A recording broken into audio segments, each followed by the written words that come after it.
I'm sure there's quite a few people out there that have short films that may have been shot on film or maybe a digital format that are in HD, and now you want to go through and make a Blu-ray disc of your film.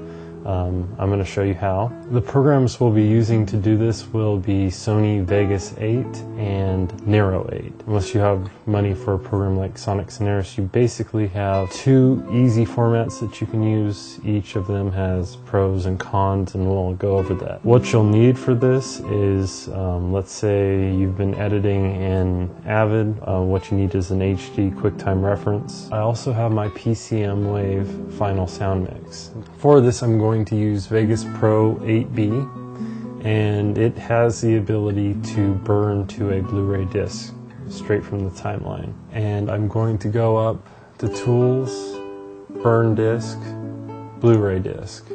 Now in here there's a lot of options, and depending on the length of your film, whether or not you want PCM or AC3 audio, possibly you can fit this on a regular DVD-R. I've done that, and here's a drawback.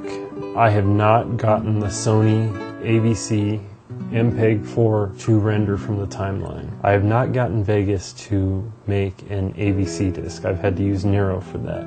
But I have gotten Vegas to make a MPEG-2 25 megabit 1080p file. I've tried both of these discs in my Blu-ray player, which is a PS3, and both of them play. The problem with the MPEG-2 disc is that you have to go and click two folders and then click the file to get it to play. With an AVC disc, you get it to play perfectly by just putting in the disc.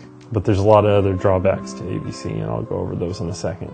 The MPEG-2 version looks great. At 25 megabit, it's almost indistinguishable from my DNX HD files. The grain's perfect, the sharpness is perfect, there's no artifacting that I can tell. The audio sounds great with even the 192 kilobit AC3 sounds great. Apparently there can be more stuttering on different players if you choose to go with a PCM WAV file. Now every time I try to burn an AVC disc from Vegas, it crashes on me after rendering out the file. So to get around this, what I've had to do is I've had to go to the Render As menu, render out a MPEG-2 capable Blu-ray 1080p file, and then I open this up in Nero Vision. When you import the file into Nero Vision, I would suggest sending a muxed file to Nero, because anytime you try to sync any type of audio inside of the Nero Vision program with these 1080p files, I've gotten continuous clicking throughout the project. So definitely send it a muxed file and go from there. I've also tried sending Nero Vision a 1080p VC1 file, and it didn't like that. It crashes on the transcoding to AVC. So in Nero Vision, we go to Make DVD, AVC HD, and we basically add the video file that's been rendered from Vegas, which can take quite a bit of time. My system, I am rendering from an external FireWire hard drive, but it's a 15-minute project.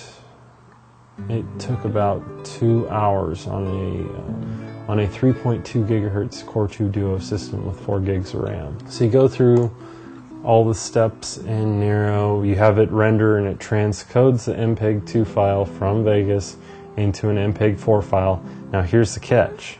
It makes an MPEG-4 file that is a 60i, and it's only 15 megabits. So if you have a project that's a 24p file, it doesn't matter. When it comes up on your Blu-ray player, it'll say 60i. The motion still looks correct to me. I don't see any real motion artifacts that were distracting, but it is only 15 megabits.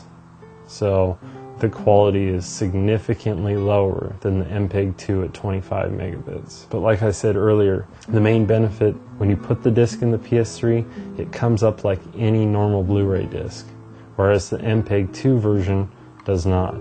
There's been some talk on the internet about ways to get rid of this and make it work properly. I have not gotten to that point myself. Apparently the MPEG-2 discs work fine in other Blu-ray players. I have not had the chance to test that out either. There's also talk too of maybe a future PS3 firmware upgrade and not treat the MPEG-2 discs like a data disc. YouTube isn't a great place to show the quality differences, but if anyone's interested, I can show sample differences between the 15 megabit AVC and the 25 megabit MPEG-2.